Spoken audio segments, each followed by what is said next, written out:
Hello बच्चों, let's read this question. The question says which is or are correct statement about zinc blend structure.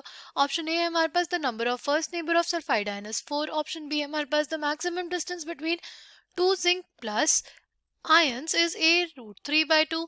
Right, where A is the edge length of unit cell. Option C हमारे पास if all tetrahedral voids are occupied by Zn2 plus coordination number of sulfide ion is 8. Option D हमारे पास if all tetrahedral voids are occupied by zinc 2 plus then coordination number change from 4 is to 4 से 8 is to 8. The key concept for this question is zinc blend structure. Zinc blend structure में basically हमारे pass lattice कौन बनाता है? Lattice हमारे पास बनाते हैं sulphide ions. कौन सा लैटिस बनाते हैं? ये CCP lattice. Right, CCP lattice का यूनिट सेल क्या होता है? वो होता है हमारे पास एफसीसी. ओके, यानी पार्टिकल्स प्रेजेंट रहेंगे फेस सेंटर्स पे और हमारे कॉर्नर्स पे. राइट, और जो हमारे पास जिंक 2 प्लस आयंस होते हैं वो कहाँ पे प्रेजेंट रहते हैं? वो हमारे पास प्रेजेंट रहते हैं ऑल्टरनेट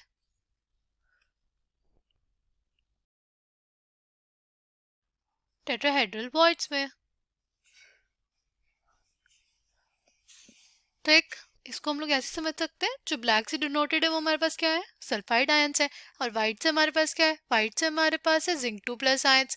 राइट, तो देखो जिंक 2 प्लस जो आयंस है वो हमारे पास उनका कोऑर्डिनेशन नंबर क्या होगा, यानी कितने सल्फाइड एटम्स उनको टच करेंगे.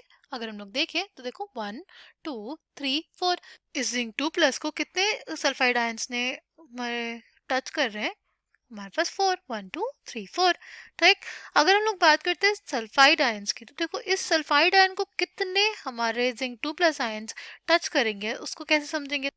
ये जो सल्फाइड आयन है इसको कितने हमारे पास जिंक 2 प्लस टच करें? देखो ये हमारे पास एक जिंक 2 प्लस, ये हमारे पास दूसरा, फिर हमारे पास एक और क्रिस्टल होगा सेम. राइट, उसमें भी हमारे पास दो जिंक 2 प्लस होंगे, वो टच करेंगे. यानी जो सल्फाइड आयन होता है उसका भी कोऑर्डिनेशन नंबर कितना होता है? उसका भी कोऑर्डिनेशन हमारे पास 4 होता है. हमारा पहला स्टेटमेंट था कि number of first neighbour of sulphide ion कितने हो जाएंगे? 4 हो जाएंगे. ये स्टेटमेंट करेक्ट हो गया. राइट, फिर हमारे पास maximum distance between Zn2 plus ions is, देखो maximum distance between Zn2 plus ions, Zn2 plus ions ये है, इन दोनों आयंस के बीच में कितना डिस्टेंस होगा? अगर हम लोग बात करें इन दोनों आयंस के बीच के डिस्टेंस की तो वो हमारे पास अप्रॉक्सीमेटली हो जाता है, कितना हो जाएगा? देखो अगर हम लोग बात करते हैं इस डिस्टेंस की, ये जो डिस्टेंस होगी हमारे पास ये कितनी होती है? ये हमारे पास होती है √2a/2. राइट, तो और ये डिस्टेंस जो होगी ना ये इसका आधा होगी, यानी हमारे पास ये जो डिस्टेंस होगी वो कितनी हो जाएगी? √2a/4 के बराबर. राइट, और इधर से भी ये जो डिस्टेंस हमारे पास कितनी होगी? वो √2a/4 के बराबर. और जो हमारी वैसे जो फेस डायगोनल की लेंथ होती है वो कितनी होती है? वो हमारे पास √2a होती है. तो √2a से माइनस कर देंगे हम लोग क्या? √2a/4 प्लस √2a/4 कितना आ जाएगा? ये हमारे पास आ जाएगा √2a. तो हमारे पास हो जाएगा कितना? ये हो जाएगा 2√2a/4, यानी बेसिकली आ जाएगा √2a माइनस a/√2. अगर हम इसको फर्दर सॉल्व करेंगे तो हमारे पास क्या आ जाएगा? ये आ जाएगा 2a माइनस a/√2 के बराबर.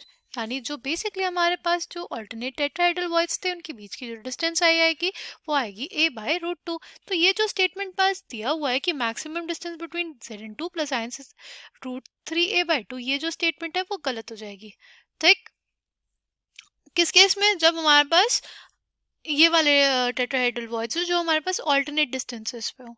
ठीक, अगर हम लोग बात करते हैं ऑप्शन सी की तो बोला है कि if all tetrahedral voids are occupied by zinc 2 plus ions then coordination number of sulphide ions is 8. Right, अगर हमारे पास जितने सारे भी टेट्राहेड्रल वॉइड्स हैं वो ऑक्यूपाइड होंगे बाय जिंक 2 प्लस आयंस तो क्या होगा हमारे पास? सी. अगर हमारे पास जिंक 2 प्लस आयंस ऑक्यूपाई कर लेंगे टेट्राहेड्रल वॉइड्स तो सल्फाइड आयन का जो कोऑर्डिनेशन नंबर हो जाएगा वो हमारे पास क्या हो जाएगा? 8 हो जाएगा. कैसे 8 हो जाएगा? देखो 1 2 3 4 5 6 7 8. 8 जिंक 2 प्लस आयन टच कर रहे हैं हमारे सल्फाइड आयन को. राइट, सो जो हमारे पास स्टेटमेंट था कि अगर हमारे पास सारे टेट्राहेड्रल वॉइड्स ऑक्यूपाई कर लेते हैं हमारे जिंक 2 प्लस आयंस तो हमारे पास सल्फाइड आयन का जो कोऑर्डिनेशन नंबर हो जाएगा वो कितना हो जाएगा? 8 हो जाएगा.